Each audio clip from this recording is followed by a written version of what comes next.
Salut les pintouilleurs! Bienvenue sur cette nouvelle vidéo Open the Box.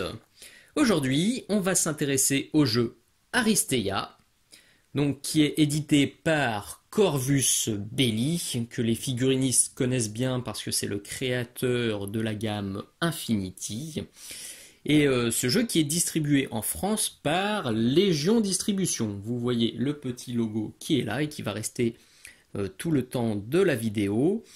Donc, parce que les petits gars de chez Légion ont très gentiment accepté de m'envoyer cette boîtounette pour que je l'ouvre avec vous, pour que je vous présente son contenu et évidemment le jeu Aristeia. Donc encore un grand merci à eux.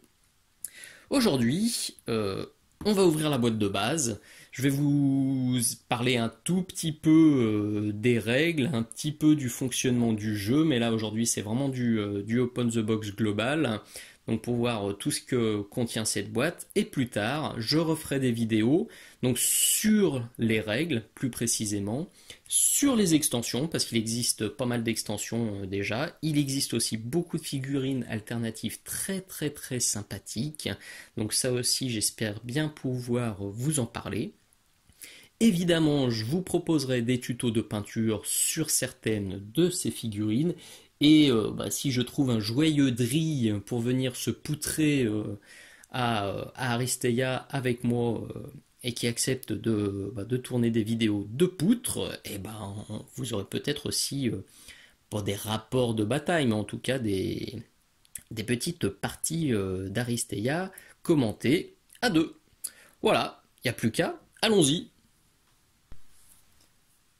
Voilà ce qu'on découvre au dos de la boîte. Vous avez un aperçu du contenu. Alors, le contenu détaillé, il est là. Puis là, on a une vision tout à fait représentative de ce qu'on peut avoir sur la table de jeu au cours d'une partie d'Aristeia. Alors, petite parenthèse, vous vous demandez peut-être pourquoi je vous présente ce jeu aujourd'hui alors que jusqu'à présent sur ma chaîne, il n'y a eu que des tutos de peinture ou des open the box de décor ou de figurines. Clairement, là, c'est mon gros coup de cœur figuriniste.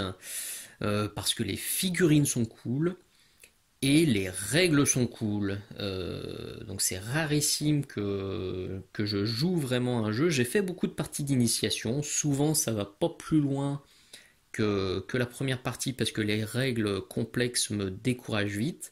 Là j'en suis déjà à 3 parties et ça me plaît. Donc clairement je me suis dit mince, si ça me plaît ça pourrait plaire à d'autres.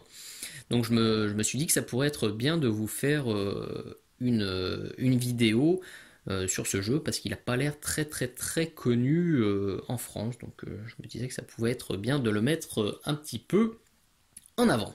Alors, je suis un peu à la bourre, très clairement, hein, parce que le jeu il est sorti il y a plus d'un an. Je l'ai découvert un petit peu sur le tard, parce que c'est vrai que je suis pas vraiment l'actualité des sorties de jeux.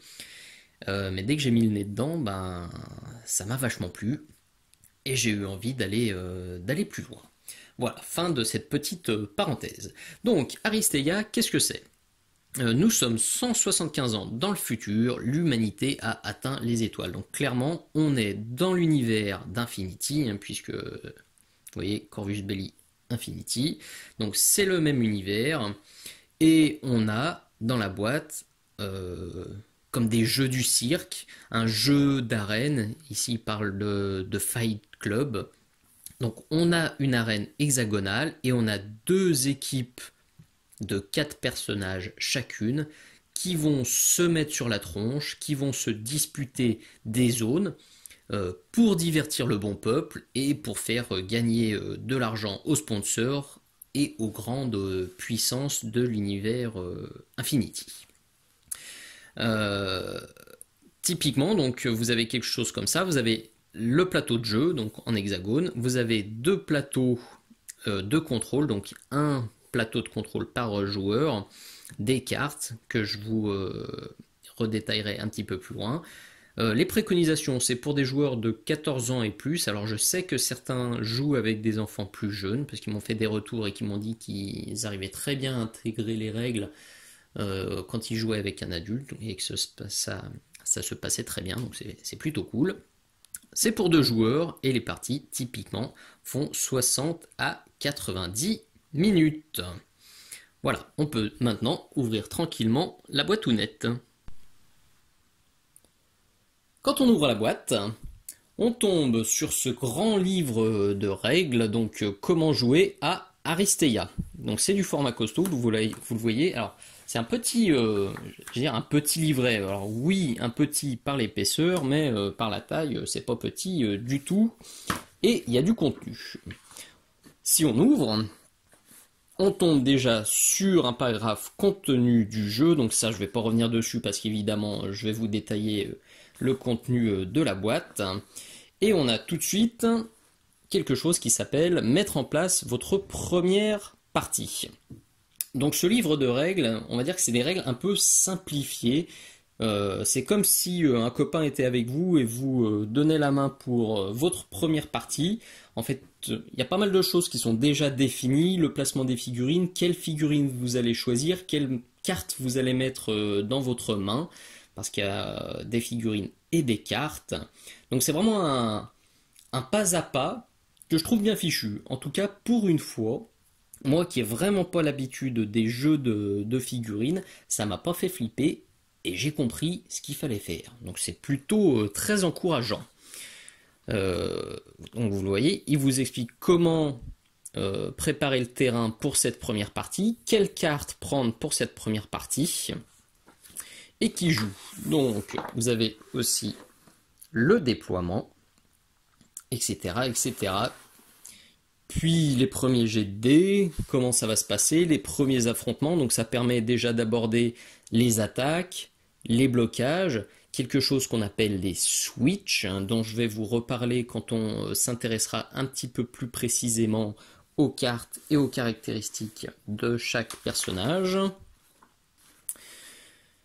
Il revient sur des paramètres que tout le monde, en tout cas les habitués des figurines connaissent bien, comme le mouvement, l'initiative, les choses comme ça. Alors ce sont des choses qui parlent aux habitués. Moi j'ai été totalement paumé parce que c'est on va dire seulement la 2e ou 3e fois que vraiment je m'intéresse à un jeu. Mais là, même sans connaissance, franchement c'est bien expliqué, donc je m'y suis retrouvé. Donc là encore, je ne vais pas vous détailler tout ça. Je vais vous remettre dans le lien, dans la description de la vidéo, quelques liens de vidéos de démonstration du jeu, vraiment, et des règles du jeu, qui m'ont aidé à franchir le pas, qui m'ont vraiment donné envie de m'intéresser au jeu.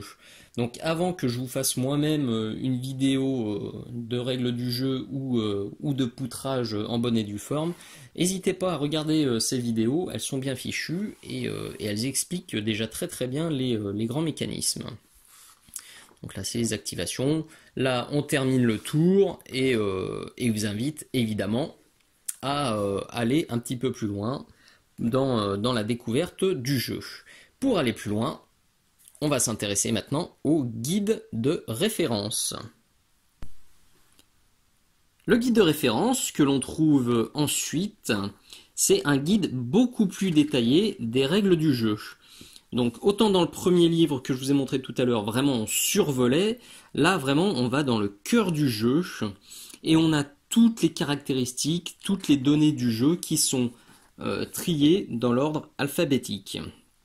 Alors c'est assez troublant au début, surtout quand on le lit pour la première fois en mode bon je vais apprendre à jouer, parce qu'on se retrouve avec plein de choses assez décousues au final, parce que vraiment on a de tout dans tous les sens. Donc pour aborder le truc tout seul c'est un peu délicat, mais je me dis que une fois qu'on est en partie et qu'on a une question et qu'on est en galère, et ben ça doit être facile de trouver la réponse puisque c'est trié par ordre alphabétique. Donc il y a des avantages, il y a des inconvénients, mais bon, pourquoi pas. Je verrai à l'usage comment ça se passe et comment ça me parle. Alors, je vais évidemment pas revenir sur tout le contenu, vous le voyez, je vais vous faire défiler les pages si vous voulez vous arrêter un moment, mais il y a vraiment tout ce qu'il faut pour jouer. Donc, ça peut aller de la définition simplement qu'est-ce qu'on entend quand on parle de personnages adjacents. Là, par contre, on parle de la caractéristique agilité, de l'activation des alliés. Vous voyez, il y a vraiment de tout. Il y a des points de règle, comme des caractéristiques, comme la définition de certains états, comme le déroulement des attaques, etc., etc. Donc là, vraiment, on plonge dans le système Aristeia, et on a vraiment tous les détails qui permettent de jouer tranquillement. Hop là. Vous le voyez, à chaque fois c'est bien illustré, c'est pas juste un gros pavé super flippant. Il y a des petits dessins bien sympathiques, il y a des exemples, il y a des illustrations qui vous guident tranquillement. Donc là aussi, pour un gars comme moi qui a vraiment très peu d'expérience dans les jeux de figurines, c'est très appréciable, puisque je me décourage pas après avoir tourné 3 pages. Hop. Et on termine ce guide par les scénarios. Il y a plusieurs scénarios, en fait, il y a plusieurs façons de gagner. Ça aussi, je vous en reparlerai plus en détail. Donc là, on a le plateau, ce qu'on appelle l'hexadome, avec des zones de déploiement qui sont numérotées. Et il y a plusieurs façons de gagner. On a de la baston dans ce jeu, mais on a aussi beaucoup d'occupation de zones. C'est-à-dire que souvent, la condition pour gagner, pour marquer des points, c'est vous devez avoir plus de personnages que votre adversaire dans cette zone centrale, ou dans cette zone, ou dans cette zone-là. Si vous avez plus de personnages que l'adversaire, vous marquez un certain nombre de points. Si vous êtes le seul dans cette zone, vous marquez plus de points. Si vous en avez autant que l'adversaire, un peu moins de points, etc., etc. Et c'est comme ça qu'on récolte des points de victoire qui permettent de gagner. Donc soit c'est une seule zone, soit sur certains scénarios, on va devoir occuper plusieurs zones. Donc vraiment c'est variable, ça permet de changer un petit peu, de varier un petit peu les plaisirs. Donc ça aussi je trouve que c'est une très bonne idée. Alors là c'est simplement les scénarios de base, j'en ai déjà vu passer beaucoup sur internet. Donc c'est plutôt cool, le jeu continue d'évoluer. Mais là déjà dans ce bouquin de base, on en a 1, 2, 3, 4. Donc il y a déjà de quoi rigoler. Il y a quelques facs à la fin, donc ça aussi c'est assez appréciable, les premières corrections. Alors ça aussi je suis allé faire un tour sur le site directement, sur le site d'Aristeia. Il y a eu des grosses mises à jour de facs et de règles du jeu. Alors les plus récentes sont en anglais. Donc il faudra causer un petit peu anglais si vraiment on veut jouer avec les toutes dernières corrections. Et là on finit avec l'ordre alphabétique. Ça, c'est bien aussi. C'est un petit résumé des caractéristiques très importantes, donc notamment les lignes de vue, la notion de couvert et la notion de portée. Ça clairement c'est les points qui sont très importants dans la plupart des jeux de figurines. Hein. Donc Aristeia en fait également partie. Et au dos, on a une fiche de référence rapide. Ça aussi, c'est bien pratique quand on débute. Avec le déroulement du round, le déroulement des activations, des actions et des jets de dés. Et un petit résumé des actions principales. Voilà, donc là aussi, franchement, c'est pas un énorme bouquin. On a 28, 29 pages. Mais c'est complet et ça permet déjà de bien commencer. Le troisième et dernier livre que l'on trouve, c'est un livre de fluff, un livre un peu narratif. On a, pour commencer, une introduction, une sorte de discussion entre les différents commentateurs du jeu, Aristeia, puisque évidemment c'est rediffusé entre guillemets à la télévision futuriste. Et après, on bascule sur la présentation des différents persos qui sont contenus dans la boîte de base. C'est ça aussi que j'apprécie énormément dans ce jeu, c'est qu'on est dans l'univers Infinity. C'est un univers qui est très riche, très vaste, avec beaucoup de factions différentes, vraiment typées.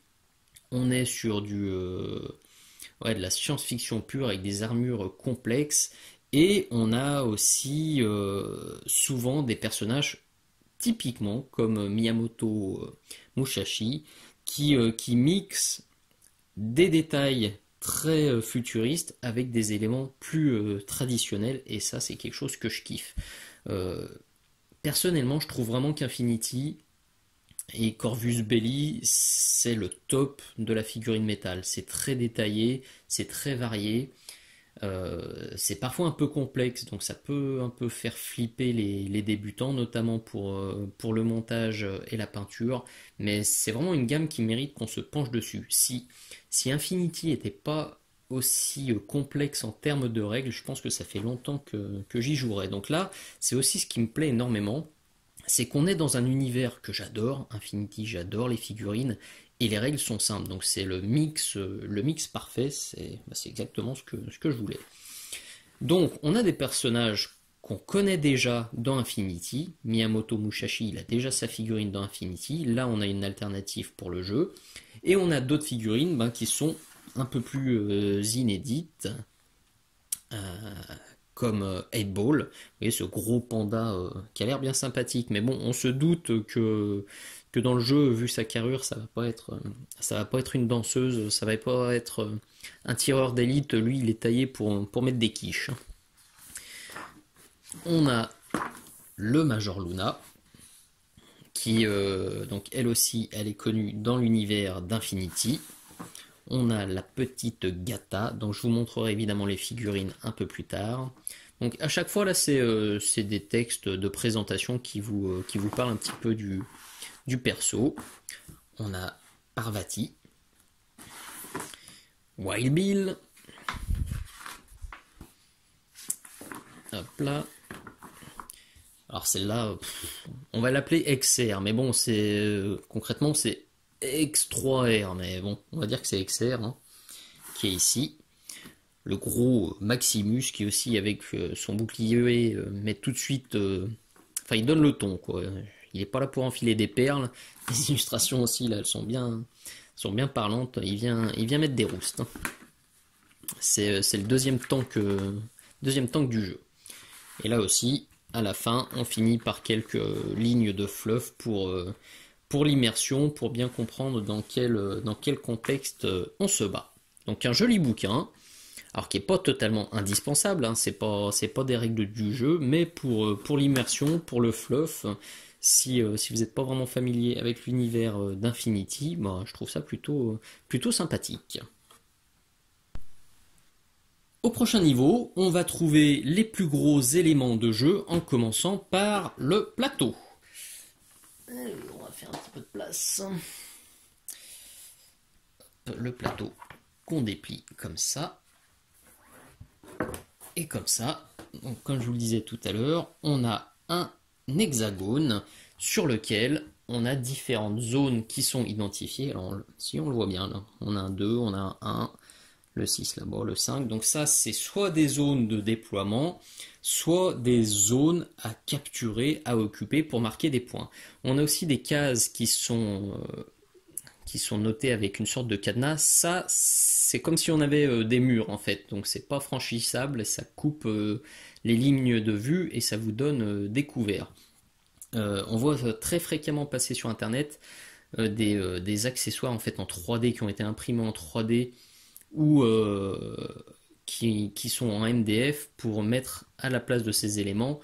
Ça rend super bien. Donc voilà, les premières parties je ferai sûrement sans, mais je pense que rapidement j'opterai pour ces décors 3D qui améliorent vraiment la visibilité et l'immersion dans le jeu.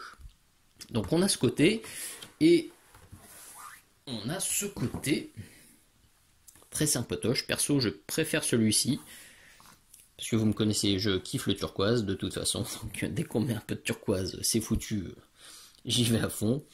Et puis bon, je trouve quand même les numéros un peu plus visibles que sur l'autre côté. Donc un plateau de jeu recto verso, c'est du carton assez épais, de très bonne facture. Donc écoutez, rien de très exceptionnel, on est sur de la bonne qualité, ça fait parfaitement le job. Viennent ensuite les panneaux de contrôle. Donc il y en a deux, un par joueur. Je vais garder le vert, c'est ma couleur préférée. Hop là. Tac. Vous voyez, on le met simplement comme ça dans un coin. Il y a plusieurs choses, donc ça aussi, ça sera largement évoqué pendant les vidéos d'explication des règles. Grosso modo, on a ici une petite zone sur laquelle on va mettre les points d'activation, donc de 1 à 5, on va mettre un petit jeton. Ici, c'est pour le mouvement. Alors, petit teasing, hein, vous voyez le mouvement, pour faire un mouvement, on doit dépenser 2 points d'action. Donc, si on avait son compteur à 5, on va déplacer sur le 3, et là, on va booster son compteur de mouvement et le mettre sur 5, et on pourra se déplacer de 5 cases. Ici, c'est là qu'on met ces petites cartes de personnages dans l'ordre de leur activation. Donc, je vais les mettre face cachée. Mon adversaire ne les verra pas, je ne verrai pas celles de mon adversaire, et en fait, on va les retourner au fur et à mesure de la partie pour voir dans quel ordre s'activent les figurines. C'est un des autres points que j'adore dans ce jeu, c'est que c'est de l'activation alternée. Je joue, l'adversaire joue. Je joue le deuxième, l'adversaire joue le deuxième, je joue le troisième, l'adversaire joue le troisième, etc. Vous avez compris, on n'est pas à attendre pendant 3 heures que l'adversaire déplace ses 10, 15, 300 figurines. Vraiment, c'est de l'alterner, et ça, vraiment, ça me plaît. On a ce côté-là, c'est l'infirmerie pour ceux qui ont dérouillé. On meurt pas à Aristeia, c'est ça qui est bien. On se retrouve à l'infirmerie, on se fait réparer. Tour d'après, on se retrouve sur le banc, puis on retournera sur l'hexadome avec 2 points d'action en moins. Et ça, on le verra pendant les parties, 2 points d'action en moins, c'est très très très handicapant. Donc, on retourne se bastonner, mais on n'est quand même pas jojo.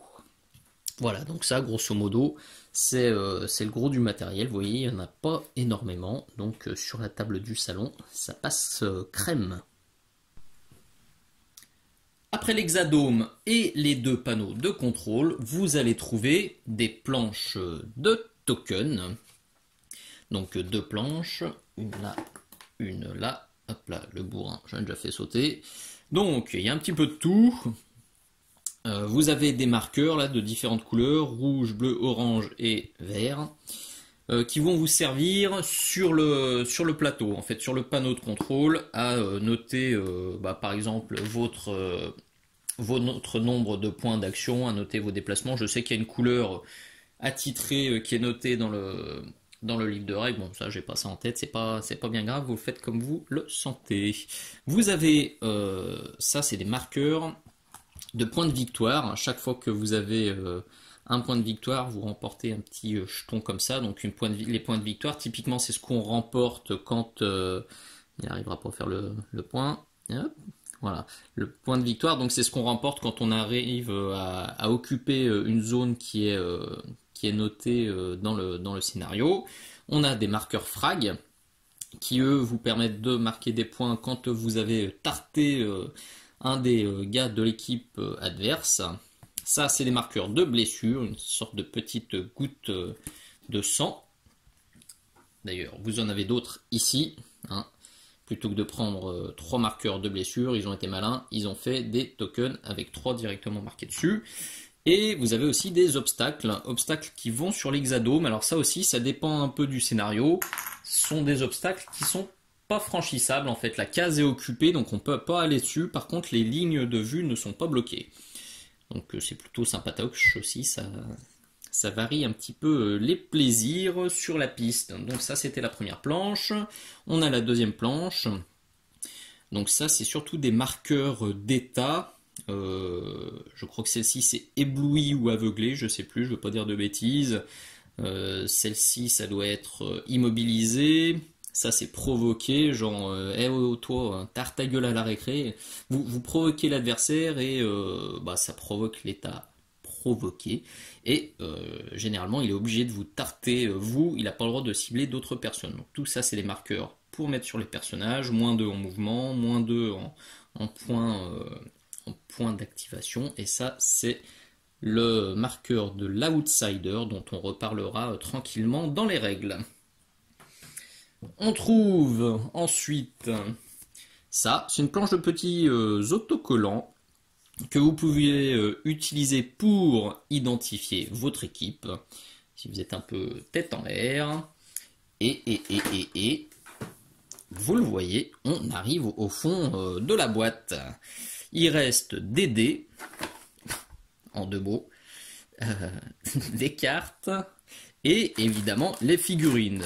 Vu que c'est des plus petits éléments, je vais ranger cette installation et vous proposer une vue un petit peu plus rapprochée. Dans Aristea, vous avez des dés spéciaux qui sont fournis dans la boîte. Donc vous avez un dé rouge, un dé vert, 3 oranges, 3 bleus, 3 jaunes et 3 noirs. C'est aussi un des points qui clairement m'a énormément plu.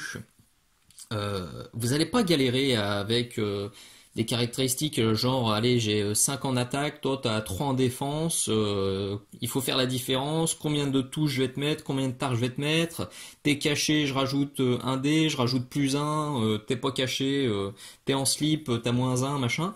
Là, pas la peine. On peut pas faire plus simple. Vous jouez Wild Bill. Pour faire son attaque double pistolet, vous devez jeter un dé rouge et 2 dés orange. Et vous aurez une touche automatique. Les touches, les succès, c'est les petites étoiles. Si vous décidez de mettre une tarte à 8 ball, sa défense à lui, ce sera un dé vert. C'est le symbole du bouclier, je vais dire le sanglier. Non, du tout. C'est un dé vert et un dé bleu. Et pour contrer une tarte, il faut obtenir un bouclier. Donc ça peut difficilement être plus simple que ça. Alors vous allez me dire, il y a peut-être d'autres jeux qui ont déjà ce système de dés, j'en suis même convaincu. Personnellement, c'est la première fois que je joue à un jeu avec des dés spéciaux et ça me plaît beaucoup parce que je me suis pas pris la tête. Et ben écoutez, ça change vraiment la donne. Quand on n'a pas besoin de faire 3 heures de calcul mental pour s'amuser, c'est vraiment cool. Donc typiquement, les dés rouges, hop là. Le dé rouge, vous voyez, c'est plutôt un dé d'attaque parce qu'il y a beaucoup de succès. Le dé vert, c'est plutôt un dé de défense puisqu'on a beaucoup de boucliers donc, qui permettent de contrer les tartes qu'on se prend en face. Là, on a quelque chose d'assez mix, là aussi. Et le dé jaune, il a beaucoup de points d'exclamation. Ces points d'exclamation, je vous en ai déjà un petit peu parlé, ça permet de faire des switches. C'est une action un peu spéciale. On dépense ce qu'on a obtenu sur les dés. Et ça permet, vous voyez, typiquement sur 8 ball, de se déplacer ou de déplacer la cible. Ce qui est cool aussi, admettons, comment je vais faire? Si jamais j'ai jeté un dé rouge avec mon attaquant, j'obtiens ça, ou j'obtiens ça. En face, mon défenseur, il a balancé un dé bleu. Et il obtient ça. Donc, lui, l'attaquant, allait mettre une tarte au défenseur, mais il l'a contré, cette tarte, parce qu'il a un bouclier. Et surprise, le défenseur, il a aussi un succès. Ça veut dire que il va mettre une tarte à l'attaquant. Ça me plaît aussi beaucoup, parce qu'on n'est pas juste à attendre de se prendre des quiches à répétition et à tendre la joue en attendant de s'en prendre une. Le défenseur peut tout à fait mettre des roustes à l'attaquant. Ça aussi, je trouve ça plutôt rigolo et je trouve ça plus réaliste de juste attendre, tu m'attaques, ok, moi je me défends et puis je t'attaquerai éventuellement au tour prochain. Là, c'est tout ensemble. Donc ça, plus l'activation alternée, ça fait un jeu qui est vraiment dynamique et qui me botte vachement. Les dés noirs, j'en ai pas parlé, c'est des dés typiquement qu'on obtient. Vous voyez, il n'y a que, donc on a 1, 2, 3 boucliers et les autres faces, les 3 autres faces, on n'a que dalle. Donc c'est des boucliers qu'on peut obtenir par exemple quand on est à couvert ou via l'activation de compétences spéciales. Dans la boîte de base, vous aurez 8 cartes d'initiative, 8 cartes de personnages, évidemment, puisque vous avez 8 figurines dans la boîte, et 52 cartes tactiques. Évidemment, je ne vais pas tout détailler de manière très exhaustive. Je veux pas vous endormir ou vous barber. Je ferai ça dans les vidéos futures quand on jouera. Donc là, je vous fais juste une petite présentation globale. En commençant par les cartes d'initiative. Elles sont ici, si vous voyez, c'est du petit format. C'est les fameuses cartes qu'on va mettre face cachée sur les panneaux de contrôle. Donc je mettrai celle-ci face cachée, mon adversaire aussi. Et au premier tour, par exemple, on va retourner. Donc je découvrirai qui mon adversaire a décidé de jouer et la valeur d'initiative. On compare et en fonction du résultat, on saura qui commence à jouer. Tac. Vous avez ensuite évidemment les classiques cartes de personnages avec toutes les caractéristiques de vos pitous. Là aussi je ne vais pas tout détailler, mais vous avez 4 points de vie pour Wild Bill, donc il va falloir lui mettre 4 tartes dans la mouille avant de réussir à l'envoyer à l'infirmerie. Vous avez son initiative, son mouvement, donc lui il se déplace de 4 par exemple. Donc le bouclier que je vous ai déjà présenté. Et ça, c'est les caractéristiques pour quitter un corps à corps, pour quitter ou régler des problèmes de corps à corps. En gros, si Wild Bill est adjacent à un adversaire, pour partir, il va devoir réussir son jet de dés orange. Inversement, si un adversaire est adjacent à Wild Bill et qui veut se barrer, donc il jettera son dé d'agilité, et Wild Bill, pour contrer cette action, jettera un dé bleu. C'était peut-être pas super clair, ce sera plus simple et plus clair dans les parties. Vous avez ensuite du switch, et vous avez des attaques qui sont rouges, vous en avez qui sont verte, et vous avez aussi des actions orange, pardon, et vous avez aussi des actions qui sont vertes. Alors, jusqu'à présent, j'ai jamais vu d'autres types d'actions, mais j'ai pas encore ouvert toutes les extensions, donc il y a peut-être d'autres choses. Donc vous avez ces cartes-là pour tous vos personnages, et vous avez ensuite les cartes tactiques. Les cartes tactiques dans la boîte. Vous avez aussi 4 cartes tactiques pour chaque personnage. Toutes ces cartes, en fait, elles vont vous permettre de créer votre deck, votre tas de cartes, en gros, qui va vous servir pendant la partie, puisque vous piocherez fréquemment des cartes et vous pourrez les jouer à différents moments de la partie. Donc pour Wild Bill, par exemple, vous avez ces cartes-là. Pour Wild Bill, en fait, pour chaque personnage, vous allez choisir 2 cartes que vous allez mettre dans votre deck. Et les 2 autres, vous ne les jouerez pas cette partie-là. Par exemple, la première qu'on a là, si je la choisis et que je l'ai dans ma main, durant l'activation de Wild Bill, je pourrais effectuer une attaque double pistolet sans dépenser un seul point d'action. Alors que normalement, pour faire double pistolet, c'est 3 points d'action. Donc ça, c'est une tactique qui pique le nez, parce que déjà l'attaque double pistolet, elle fait mal. Un dé rouge, 2 dés orangés, une touche qui réussit automatiquement. Et ben là, si j'ai pris cette tactique, j'ai le droit d'en refaire une gratos. Donc celle-ci, typiquement, c'est une de celles que je jouerai. Donc vous avez ça pour tous les persos, vous faites votre choix. Et à côté de ça, dans votre deck, vous aurez aussi des tactiques standards qui sont communes aux 2 joueurs. C'est pour ça qu'on en a plusieurs. Donc vous voyez, j'aurai dans mon deck forcément une carte chance du champion qui permet de rejeter un dé, et mon adversaire aussi. J'aurai 2 cartes esquive qui permet d'ajouter un dé bleu, et mon adversaire aussi, etc. etc. Et là, je ne veux pas dire de bêtises, mais de mémoire, vous avez 10 cartes comme ça, et votre adversaire a 10 cartes également. Donc c'est plutôt sympa. Vous avez déjà un pool commun qui permet en plus de bien savoir, de déjà savoir une partie de la tactique de votre adversaire. Donc c'est toujours ça de moins à apprendre puisque vous aussi vous les avez dans votre deck. Et après ça, ben évidemment avec les cartes tactiques de vos pitous, c'est open bar pour les stratégies les plus tordues. On termine évidemment cette vidéo par ce qui me tient le plus à cœur, vous en doutez, c'est les figurines. Donc je vais vous présenter assez rapidement les 8 figurines de la boîte de base. Donc en commençant par 8 Ball. On est sur du plastique classique de Kickstarter, du mi-mou mi-dur, c'est du mûr ou du doux au choix.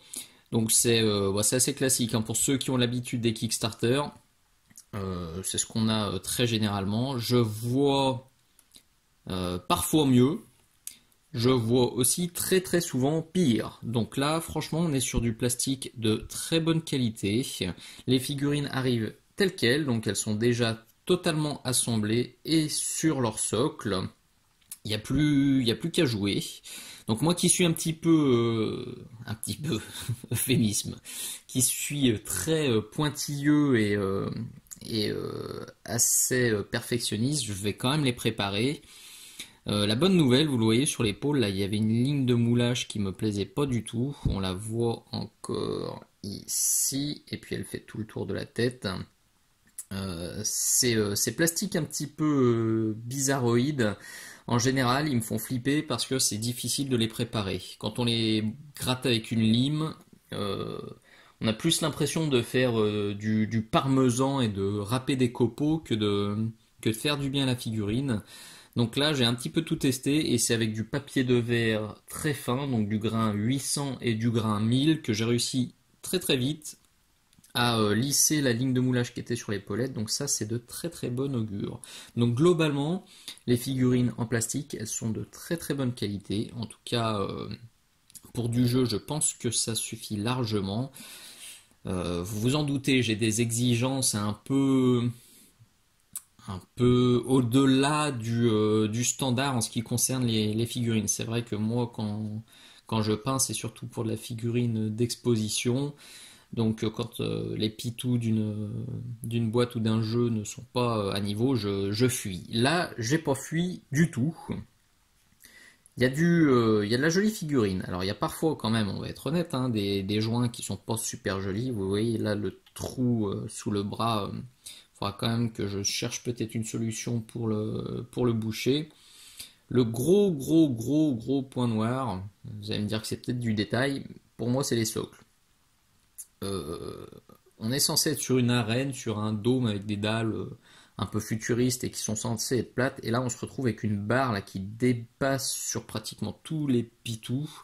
C'est flagrant sur celle-ci, c'est encore plus abusé sur Maximus. Vous voyez, il y a même un espace en dessous, donc Maximus, soit il a la compétence lévitation et je l'ai raté, soit je vais m'amuser à tout faire sauter et à resocler.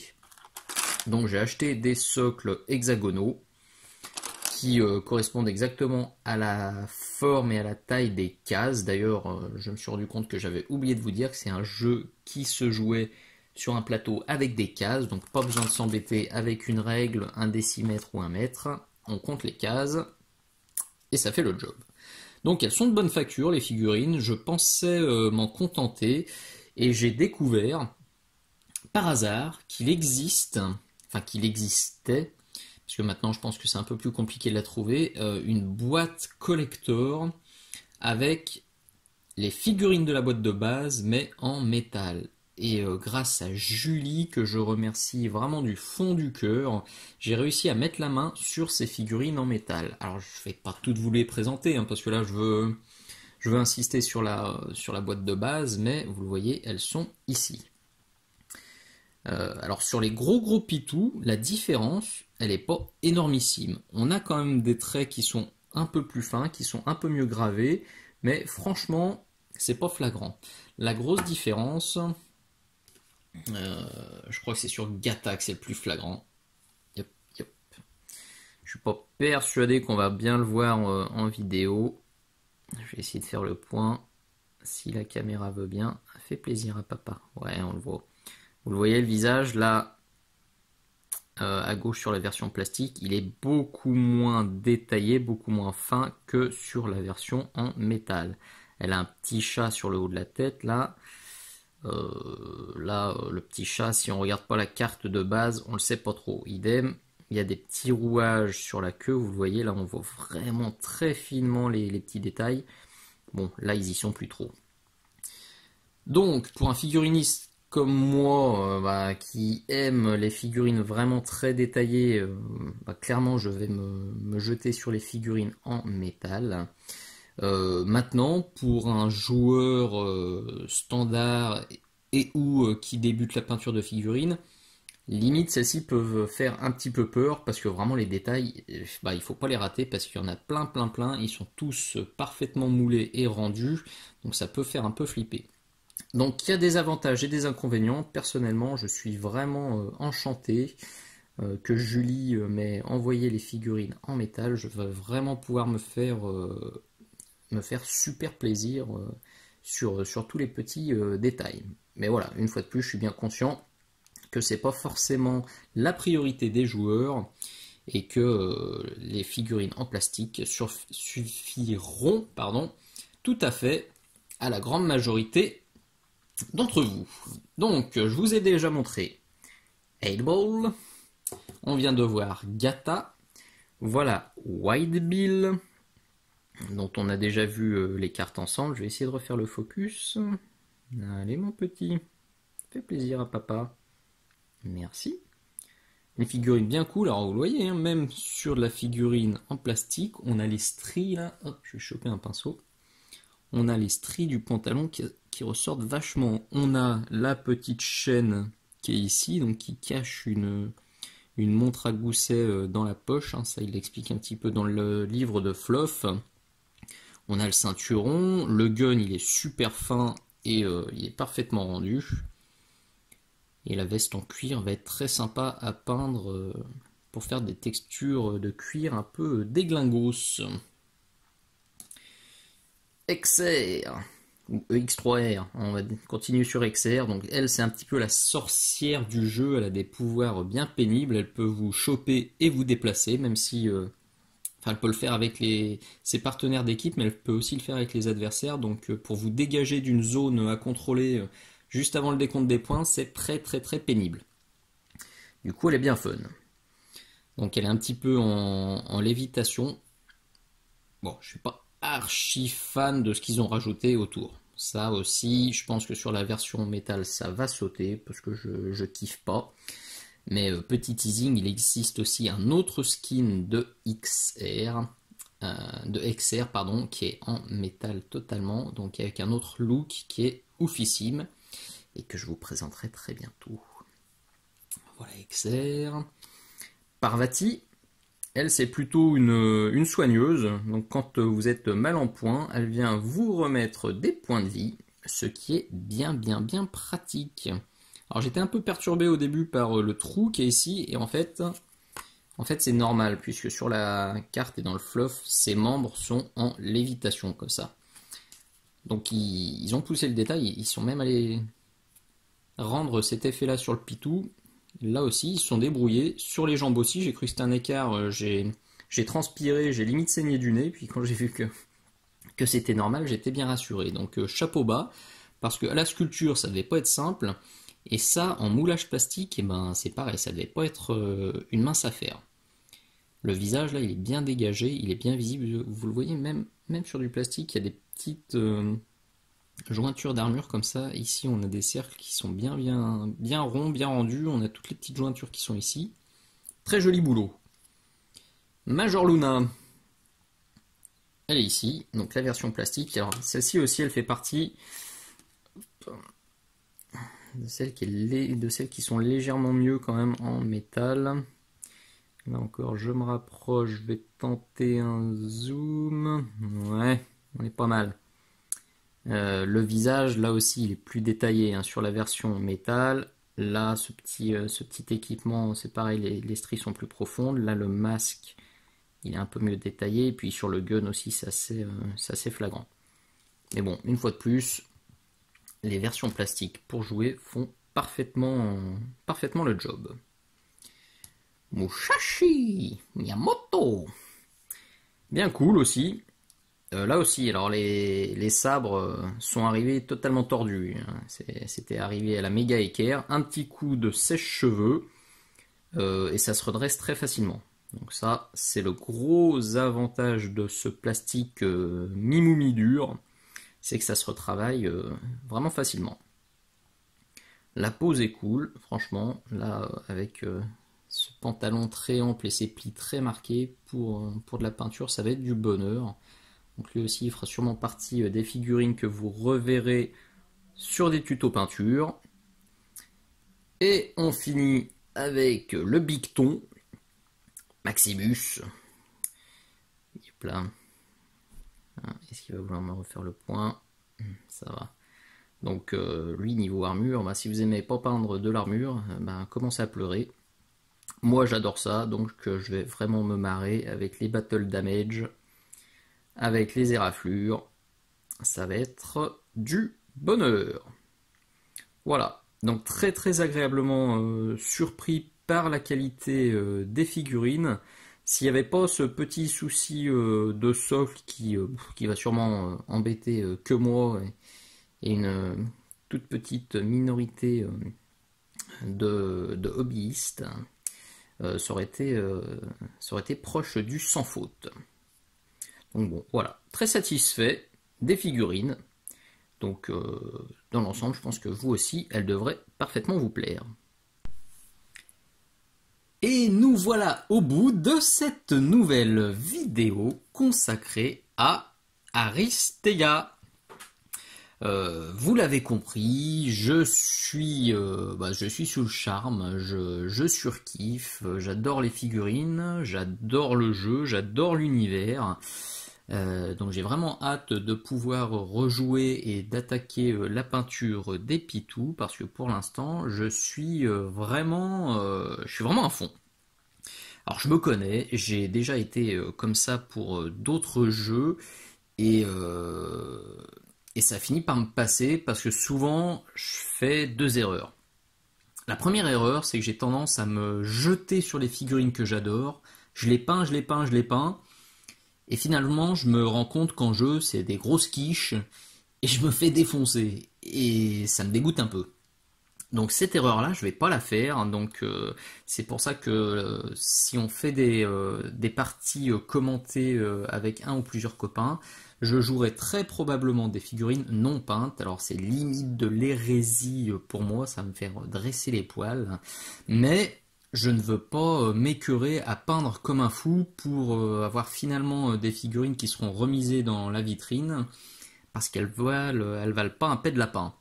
Donc je ne ferai pas cette erreur cette fois-ci.